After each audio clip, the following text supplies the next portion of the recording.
In 5 games, Alonso has already provided us with a snippet of what Real Madrid fans have been asking for quite a while.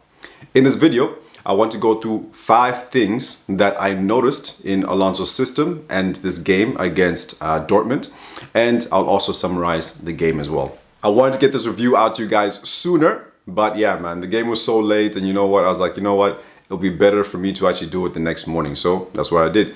And with this game, man, we saw what we've been seeing from Madrid actually the last previous games, right?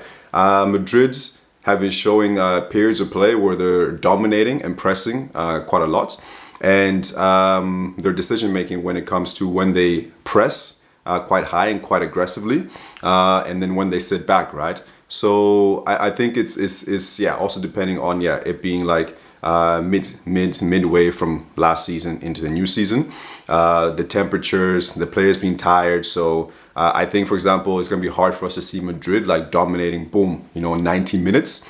But we are seeing really good play from Real Madrid, right? And I know, for example, the last let's say 5 minutes of normal time, and then let's say injury time. It was actually when Tchouameni went off.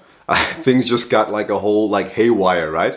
And I don't want to talk too much about Hausen's red card and Courtois. Well, I'll talk about that. Courtois making that amazing save, best goalkeeper in the world, and then Rudiger making the mistake and everything. So in that last stretch when Tchouameni came off, we actually saw snippets of what Madrid were last season, right? Alonso even said it afterwards. He actually said when we went when the score was 2-1, like there was a bit of confusion, and you could see that, right? We weren't pressing as a team anymore, and we weren't committing players up forward anymore, and we're just inviting Dortmund to come in, right? So the midfield was I think that's where the main confusion was, because our formation, when Tchouameni went off, ended up being like a 5 at the back, right? With Valverde then going forward when the chances came. But it was a 5 at the back, Asensio now playing that right center back, and then Rudiger in the central, and then Hausen on the left, right? And then Garcia now, because of Valverde, could not go up forward, and Garcia is a lot more effective going forward, right? So yeah, it actually showed me a little bit little thing of like, okay, can we actually play with Garcia and Valverde in those positions, right? But I'm sure we can. But anyway, then we had like 2 in midfield, which was Modric and Ceballos, and yeah, they don't have the legs. Modric came on; he was doing a few things here and there. What was it? Ceballos, no show. But anyway, I want to talk about the good stuff of the game, right? That's what we really want to focus on, because sometimes as a fan, it's easier to talk about the things that don't go so well. But I want to talk about the first half, how Madrid really, like, let's say in the stretch from minute 0 to about, let's say, to us scoring the second goal, actually. Second goal is on the 26th minute, right? Somewhere around there. And I could be wrong. But anyway, around that time, Madrid were full guns ho and like heavy metal. Like they were really pressing, and it was electrifying, like how aggressive like they were, right? And they got those 2 goals. And of course, it makes sense that after 2 goals, with the competition being as it is, right? They kind of dropped off a little bit. But even as they were dropping off, they were still controlling the game, because from then on, Dortmund were now kind of maybe getting into some, creating some opportunities, not shooting on Courtois' goal, we're getting blocks in and everything, but they were showing like snippets of, okay, they might do something, right? But the best chances, after we scored the second goal, like, we're still coming to Madrid. You know, we were still getting into, there were still chances there when we're doing the transitions. It was just like now just poor balls, or just good interception from Dortmund and everything. But the first half, like, I think was a really good display, you know. We got our 2 goals, and then now even after that, our best chances, we still have good chances to score the third, right? And yeah, actually, I always forget sometimes to speak about the goals. So let me cover that first, and then I'll go into the rest of the things, because I still have like 5 points that I want to focus on that I already picked up on this game. And yeah, so for example, the first goal with Gonzalo Garcia. So another goal, I think this makes it 4 goals now and 1 assist. So this kid is honestly doing like an amazing work. And yeah, like everyone knows his name now, you know. All Madrid fans, the whole of Europe, like they all know Gonzalo Garcia. And that traditional number 9, right, which we've been missing, not just in Madrid, but in all of like Europe. Like there's not traditional number 9s anymore, and I miss it in the game, man. I miss the Agüeros, the Drogbas, you know. So I miss these traditional players of you having like a legit top class striker who is not going to get too many touches into throughout the game, but the touches he does get, it helps to hold up the play or to move the ball forward, or when he's in the box, like he actually wants to be in the box. And then when he's in the box, boom, he gets his chance and he scores. Like this kid, I mean, like he hasn't had that many shots, you know? I'm not too sure how many shots he's taken, but he's very clinical. That's a striker. that's a top striker right there. Like he's not had that many shots, you know? He's not like, for example, like, Mbappe and Vini and things like that, right? Who take a lot of shots throughout the game, you know? Bellingham taking a lot of shots throughout the game. He takes a few shots, and and they've all like threatened. You know, they've all been good, right?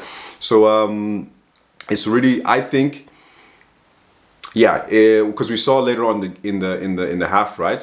Which I was quite surprised at. Well, one was actually that he started ahead of Mbappe, but Mbappe is not 100% fit. Alonso said after the game, but I still think, man, like back in the days, like. Mbappe still would have been playing, even if he wasn't 100% fit.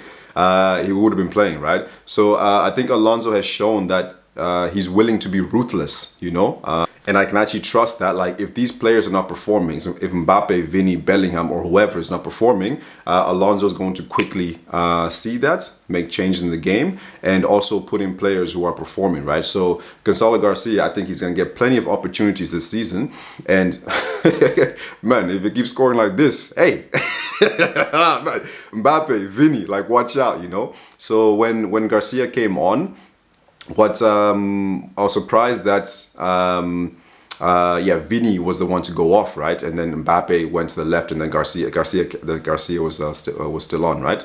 So that I was quite happy to see, because once again Alonso doing different things, right, not predictable things, right? He's seeing that right now in this system, Gonzalo Garcia is doing something very important and is offering a lot to this team, right? And then also seeing that we have many different ways to actually play now, which is going to be very hard for other teams to actually decipher how Madrid is going to come and approach the game, right? Even though, you know, we're pretty much playing the same players now in the last few games, right? Alonso really does have like his first 11 now, right? Bar, for example, Mbappe starting, and then but yeah, pretty much, maybe I'm not sure about Camavinga, man. You know, like Guler, I don't think, So Camavinga has a lot to prove as well, right? So this was now an assist from our man Guler, you know, who has become that playmaker midfielder, right? Who for example had a different role, which we'll touch on in a bit. But Guler getting the assist, an amazing ball in for Gonzalo Garcia, and then now the second goal, which was actually quite nice because it came from a quick transition when Tchouameni actually went forward, was being quite aggressive up front. And then from there, Tchouameni moved the ball forward, and then you had Bellingham, and then eventually giving it to Gonzalo Garcia to now put a ball in the channels, you know, where Trent had run into. And we've seen that quite a bit now, like players running into that channel, you know, just outside, like in the penalty area, just a little bit to the edge. And whether it's Bellingham, whether it's Valverde, now it was Trent. We've seen actually Madrid utilizing that space quite a bit, right? And then the goal coming from there, Fran Garcia. So it was really some amazing stuff in that first half. Second half, I feel like, it was still a little bit, we didn't come out, I didn't expect them to really come out aggressive, but just a little bit more intensity, you know, a little bit more better with the ball and everything. because once again we were still creating chances. And then now come, let's say, the 66th minute when you made the changes. Then from there, still actually had the game. You know, Dortmund bit by bit were getting into the game. You know, like it wasn't. Yeah, we were still good because. For example, like just our defense, we're defending quite well as a team, right? And Tchouameni doing amazing stuff in midfield and everything, and Hausen. So Garcia and Trent in some cases, right? So we were still playing quite well. But then when those subs came in, 66th minute around that time, 3 subs coming in. Yeah, I think Bellingham tired. Vini wasn't at his best this season, but he also had more players marking him, freeing up Fran Garcia. So from there, we kind of went into like a different kind of formation, which is like a 4-3-3. Before we were kind of playing like a 4-2-3-1, but which was very fluid, which I'll speak about in a bit. And then once again, that period we were fine. And then now, for example, when Tchouameni came off, which once again he was also tired. he made a mistake, which gave Dortmund kind of like a chance, but it was blocked out by Hausen. And then like 2 minutes later, like you really saw him, like he was panting, like hands on hips and everything, like he was tired. So yeah, Alonso took him off.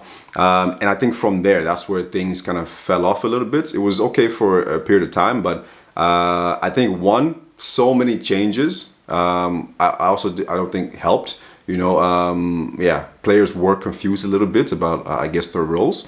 And then now, the last few minutes, man, like, it wasn't a good way to finish off the game. But yeah, it was just, the last maybe 10 minutes, right?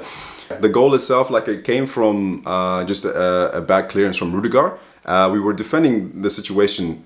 It was okay. It wasn't great. It wasn't great because Dortmund were getting past our midfield like quite easy. You know, Guler, like a lazy attempt, and then you had Ceballos, like nowhere to be seen really, Modric and everything. So Dortmund kind of got through our midfield a bit too easy, and then eventually a ball out to the wide, and then it crossed in, and then Rudiger with the poor clearance and everything, and a good goal from Dortmund.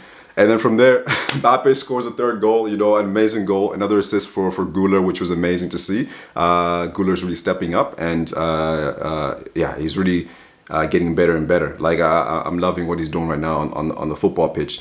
And Mbappe, that was a good goal, man. That was a good goal. Did he need it? You know, like, yeah, you know, he has pressure. He's got pressure from Gonzalo Garcia. Maybe he did need it, you know. Then after that, I think, for example, like it was I don't know what the Madrid players were doing, because we're now 3-2. It's 3-2. It's 3-1. Sorry, and you responded well from Dortmund scoring that goal, right? And then now it's from a kickoff, straight from a kickoff, man. It's like from the kickoff. Then we have 3 of our players. Rodrigo's now on. He came on. Yeah, he was okay. What am I saying? It wasn't great, but we weren't great as a team, right? So from kickoff, you had now our players who were in the front 3, which was Guler, Mbappe, and Rodrigo. Now going forward, and then now leaving, and now we had 2 in midfield. We had Modric and Ceballos in midfield, and we had 5 at the back. We already had 5 at the back from the kickoff, right? And then, like, Dortmund just get the ball. He just runs towards Modric, easily goes past him. I don't know what Modric is doing, but yeah, easily goes past him. And then now they have 1 player up there running. We have 5 at the back. We're 5 players there, and then somehow it gets through to Rudiger, and then Hausen then having to trying to get the tackle in and not being successful, and then pulling him down. Not a great decision from Hausen, more because of like we've seen just like some of the games from this Club World Cup, anyway, from Madrid's I've seen anyway. It's like Asensio's red card. Well, it was not a great decision from Asensio, but still, man, it was so light, man. You know, and the same thing with this Hausen thing. This was even lighter, you know. But yeah, penalty, red card, and yeah, same thing. Like, we shouldn't have even gotten ourselves in that position. Hausen shouldn't have been in that position, but the team as a whole shouldn't have been in that position. So the whole team as a whole, it dropped off significantly, right? Towards the end. And then Courtois having to make an outrageous save, man, you know, to finish it off. So, yeah, once again, try not to speak about it like too much because I don't want it to sour the mood with Xavi ball, with Alonso's Real Madrid because, man, I've been blown away by his creativity, his innovation. He's using the same players that we've had with a few tweaks from Trent coming in, Heusen coming in, Gonzalo Garcia, he's giving him a chance, you know, turning Fran Garcia into a completely new player. He's a new signing, you know, turning Guler into a new signing. So and as well, like for example, like we saw he's doing he was like Valverde going to right wing back. We've seen that before, right? And he was giving it a try, right, to see if it worked. It didn't really work this game. I think overall, Valverde, wasn't his best game. He felt a little bit lost in the first half, and the second half, same thing. Wasn't up to his normal level, right? But his position was also changing a lot. Man, okay, that summary was too long. Like at the beginning of the video, I told you I want to do the summary real quick. And then from there, I have 5 points. I have 5 points I still need to talk about. So if you're still with me, we'll go for it, right? So that was the summary of the game. And then now I want to speak about like the formation, right? Just go a little bit deeper into that. So after the game, Alonso was saying that, okay, saying that Madrid was, that game was a 4-2-3-1 or a 4-1-4-1. Is very fixed or something he said, right? Very rigid because they're not that, right? And it was also interesting because he's saying that basically he trusts the players to understand the instructions that he's giving them, and then based on that, then the formation kind of takes care of itself, right? So he's given each player and then defense, midfield, and attack. Instructions of what they need to do, and then depending on the game, then that's where we see all this fluidity with the formation, right? So at the beginning, let's say for example, if we go with the on paper 4-2-3-1, what actually ended up happening, which was another thing that was completely new, that we hadn't seen, I don't think so, maybe some snippets here and there, but when we're building up play, Tchouameni, actually wait, first let's talk about Fran Garcia and Trent. So they were going forward, right? Garcia bombing forward like a lot more. Trent going forward a little bit more than previous games. But now, for example, you're left with now Heusen and Rudiger in the back, right? And before we were seeing Tchouameni dropping into that position when we're trying to build up play, because Alonso wants to build with 3 at the back, right? But this game, it wasn't Tchouameni who was dropping back into that position. It actually ended up being either Guler or Trent would stay back. And then we build up from there, right? So we always build with 3. And it was either Guler dropping back, going into a left center back position, or going into a center back position between Heusen and Rudiger, or it would be Trent staying back and then Guler now going forward, right? So I was like, this is another new thing from Alonso, and the fluidity once again, right? Because Tchouameni had like a different task today. He had to almost like man mark Brandt. Hopefully I got his name right, but Brandt. And he was on him, and he was quite aggressive on him, right? Which would lead him into Dortmund's half, right? But Tchouameni was literally just going all over the pitch, trying to marking this guy, right? And having a really good game. And now defensively, like when we need to defend like deeply, right? Which didn't happen that much like during the first 25 minutes. It was more like later on in the first half and then into the second half. When we're defending, Tchouameni drops back now, right? When we're under pressure, Tchouameni drops back, smelling out danger, right? Wherever he needs to be. That could be centrally, or that could be a little bit more to the widths. And then yeah, Guler's now in that midfield position, right, trying to win the ball and everything. So I thought that was that was honestly a really nice.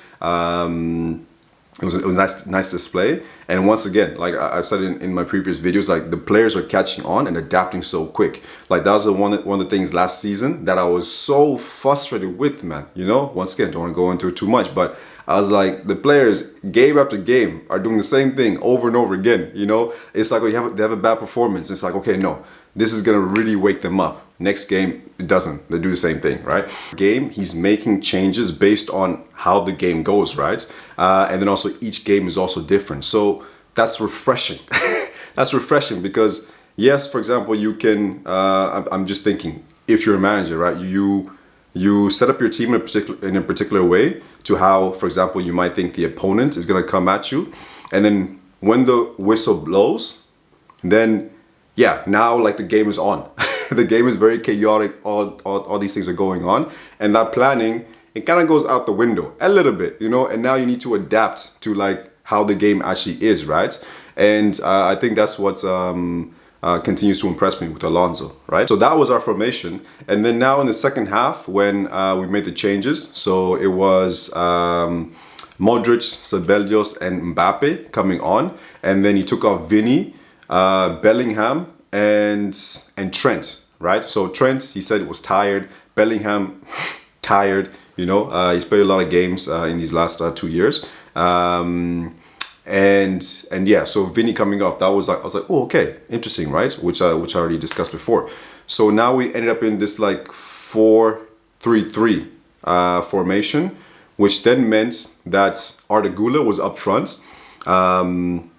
And then you had Mbappe center, and then to the left, and then Gonzalo Garcia in the middle. Our midfield, so Tchouameni, then Ceballos, and Modric, right? Valverde, right wing back, and Valverde, this game was not his game, right? It was not his game. In the first half he was lost because you had our midfield being quite cohesive and everything, but I felt like, yeah, in terms of attacking, like he didn't know where to be. This could be also he's tired, which I can see that being the case, or he was just off it. Yeah, he just felt off it today. And then yeah, now moving him to right wing back, yeah, it was same as well. Like we know his abilities, but he was just off it today, right? But yeah, so that was our formation, right? And then now Tchouameni goes off, and then we end up in this 5-2-3, which, based on what Alonso said, there's a lot of confusion. Maybe it wasn't meant to be like that, but it ended up being like that because you had Asensio now being that right center back, and then you had Valverde right wing back, right? And then just leaving Modric and Ceballos in midfield. They don't have the legs. And then you had Guler coming in. Yeah, sometimes he was kind of floating a little bit to help out. But once again, now in midfield, we don't have energy. We don't have we don't have energy. We don't have legs, right? So this was giving Dortmund more and more freedom to play, right? So that was point number one. And then now point number two, I want to talk about the relationship between Tchouameni, Guler, and Trent in this game, right? Which I touched on before, is that attacking, yeah, if we're building a play, I mean, then it was either Guler or Trent staying back and forming that back three to build play with. If we were defending, then it was Tchouameni dropping back, forming that back three, right? Or Trent, like or Trent as well. No, Tchouameni, depending on like how deep we're being pressed into our own box, right?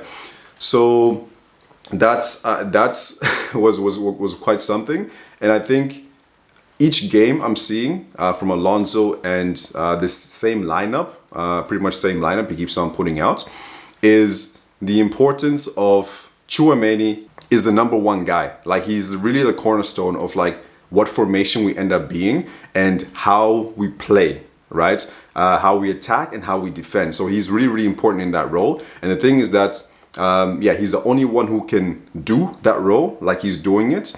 And the question is, okay, do we need somebody else to come in and be a backup for that? But what we had like back in the days is like you have that central defensive midfielder, right? Whether it's Casemiro, whether it's Rodri at Man City, right? And if they're fit, they play. they play 90 minutes no matter what, right? And then if they're injured or if they have a red card or something or whatever, you just now move things around to change it around, right? When Casemiro was not available, Kroos went in and filled that role. So I think that's just how teams play. They never really have like two top central defensive midfielder. It just doesn't. Yeah, I haven't seen it that often, right? So I think, for example, on the games when Tchouameni is not available for us, then our formation is going to change depending on who is going to play in that position, right? Because now you're bringing a different profile into that game. And yeah, I think that's just the way it's going to be. But we'll see, right? Because teams just always seem to just have like one central defender, right? And that's Tchouameni, and he's doing an amazing job. And he is the cornerstone of this, right? But I also trust that Alonso also has plan B, plan C, plan P, plan everything, right? So that's and then Guler, his relationship in terms of like building from the back, he's been so instrumental, you know, little lob balls into the forward play, getting 2 assists today. So I think Guler's becoming very, very important. And yeah, I think what I'm going to be looking out for is now that relationship between Tchouameni, Guler, and Trent. So what is happening? Who's dropping back into the back to form a back three when we're attacking and when we're defending? And yeah, their positions in relation to each other, right? Next, point number 3 is the relationship that is forming between Bellingham and Valverde. It's not a relationship of like, okay, finding each other on the pitch, right? But it's a relationship of like who is running forward into the box. So also being given instructions from Alonso, because in this game against Dortmund, you had Bellingham being given the responsibility to run into the box. And then the game against Juventus, it was Valverde who was given the responsibility to run into the box, right? And the previous game was also changing as well, right? So I think per game, they're almost like, so far, they've taken turns on like who is now joining up with Gonzalo Garcia, who is now joining up with Vini into that box. That's how, for example, like now you're seeing that when we're attacking, we actually have so many players in the box, right? We have 3, 4, 5 players in the box, right? And this I think a big part of it is like between Bellingham and Valverde, who in that game is running forward and creating that space and finding running those channels and then finding those crosses to threaten the other team, right? So this is going to be very interesting, and once again another fluid thing with what we're seeing between the whole team and now these different relationships on the pitch that are forming. Point number 4. So yeah, I'm actually now flashing through these points now because yeah, this video has become far more longer than I wanted it to be. But yeah, if you're still here with me, awesome. But yeah, next, of course, we got to talk about Fran Garcia, the MVP. I did think it was the MVP for this game was Tchouameni, but yeah, Fran was also amazing as well. So Fran Garcia now being given license to go forward, and now we're actually seeing a relationship between Vini and Garcia, right? So one, Vini is actually finally passing him the ball, which he wasn't doing last season. Last season, it was like, okay, give Vini the ball, and then he just hugs that left touch line and does all the work. Garcia is just kind of hanging back, hanging there. When Garcia did go forward this season, then there was no players there supporting him, you know, going into the box, right? There was nobody in the box. It happened so many times, right? So just players running by themselves and players being isolated. Garcia, after the game today, he was like, okay, I have the confidence of the coach and I have the confidence of the team, right? So now he's feeling a lot more confident in his abilities and that he now can run forward and there's going to be players in the box, right? Then now he can make those runs and then players are actually going to try to find him, right? So we're honestly seeing the best of Garcia right now. And I want to see what he's going to do in this new season under Alonso, right? I still think we need another left back coming in, similar to Garcia as well, to compete against him, to get the best out of both of them. So Carreras, for example. So them two coming in and then competing for that left back role, right? Because he needs competition to help Garcia get better and better. But Garcia has had an amazing tournament. So many players right now are having amazing tournaments. They're having the best performances they've had all season, which maybe wasn't that hard because this season, I mean, all players are poor, bar Courtois, So yeah, but now finally seeing that. And then this game, Vini didn't have the best of games, but he was being marked, right? He was being marked quite a lot. But in the previous games, we're seeing him adapting his play and not making things too complicated and just doing the simple things a little bit more, right? Quick layoffs and not just getting the ball, slowing down play and then trying to beat like 2-3 players, right? There's going to come a time for that. But right now, and we'll see that from Vini. But I think Alonso said that right now, their main focus is getting the team to work better together, right? Getting the team to know when to attack and when to defend. Getting the team to be more compact, to play closer together, right? And we are really seeing that right now. And that is what is making Madrid better, attacking as a team and defending as a team. When that is a little bit more solidified, then I think, for example, then you'll see the individual brilliances from these top world-class players, right? We'll see Vini coming into the fold. We'll see Mbappe coming into the fold. We'll see now players with Trent coming in. So we'll see now each of these players really blossom. But right now, the team is playing better and collectively, which is the number one thing. And then later on, now players can now add their touch when things are tight, right? All right, next up, point number 5. We finally got there. So actually, let me know in the comments if you guys prefer like longer reviews or like shorter reviews. You guys want 10 minutes, 20 minutes, 30 minutes, like what kind of reviews you guys you like the best, right? And then now the next points I want to talk about, point number 5, is actually the PSG challenge, which I am so glad that we have the opportunity to play the best team in the world, PSG, right now, right, this year, because next year is a completely different year, right? They could be better, they could be worse, you never know, it's football, right? So we've seen Madrid in 4 weeks, Alonso in 4 weeks, completely transform this team, right? Or let's say they're getting better game by game, right? And we've seen a lot of good stuff to get us excited for the new season. And now I want to see what this team right now, with the guidance of Alonso, with the few training sessions that they've had, what they can do against the best team in Europe, right? The best team in the world. So for example, I want Madrid to be able to compete with PSG, right? I want them to put in the similar performances they've been doing now to put them up against PSG. And even better, if they can do that for 90 minutes, right? In terms of attacking, defending, controlling the game, soaking up pressure, all this kind of stuff, then I think that's really going to highlight this whole tournament for Madrid. That's really going to highlight how quickly the players have adapted to Alonso's systems so far and what he's telling them to Alonso himself. And yeah, the main thing is to compete. Whether we win or not, yeah, I don't think it's the most important thing. It's a preseason tournament, slash competitive, But if we win, even better, even better. But I think I want to see those top class performances that we've had in snippets in all the different games now going up against the best team in the world, right? The best attack, the best defense, right?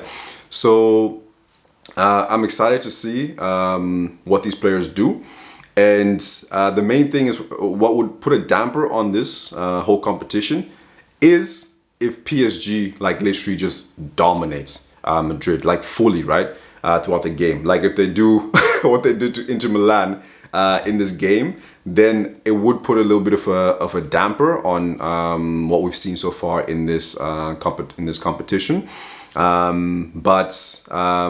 if it's like tight, then I think it's no problem whether we win or lose, right? We want to win. We want to see these players continue this momentum and to get to the finals and potentially win it. But I want to see what they can do against the best team in the world, because if they can put those performances we've seen from these players, from this team against the best team, then boom. Next season, guys, Champions League, it's ours.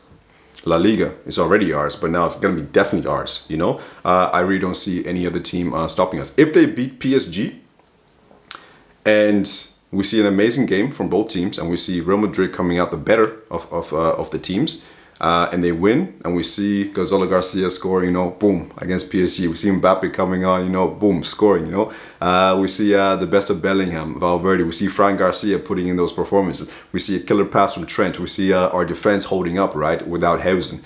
We see Tchouameni leading our team, right? We see that and we win. Champions League, it's ours. La Liga, it's ours. Copa del Rey, it's ours. I don't see anything stopping us. I don't see anything stopping. So I welcome this PSG challenge. I'm pretty sure like these are top class players.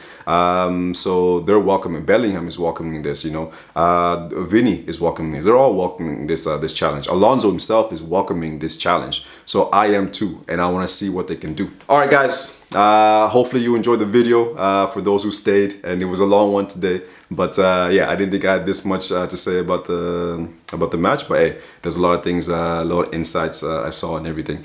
But do not forget to subscribe for all things Real Madrid related. The channel is still young, it's still fresh, and yeah, really enjoying making these videos for you guys. So yeah, if you like the video, then yeah, do the liking, do the commenting, do all that kind of stuff. Let's have some discussions in the comments and get your take on Alonso's progress thus far. But yeah, subscribe, all things Real Madrid related, and yeah, transfer news, for example, Rodrigo, maybe I might make a video about that. But yeah, I've already spoken about Rodrigo so many times now, but another thing, with Alonso being ruthless, right? So that's what we need. This is what these top managers bring. Pep, Klopp, and then now Alonso. You gotta be ruthless, you're building a team and you're building a system. Some players come and some players go. So that's how it works, right? See you guys on the next video.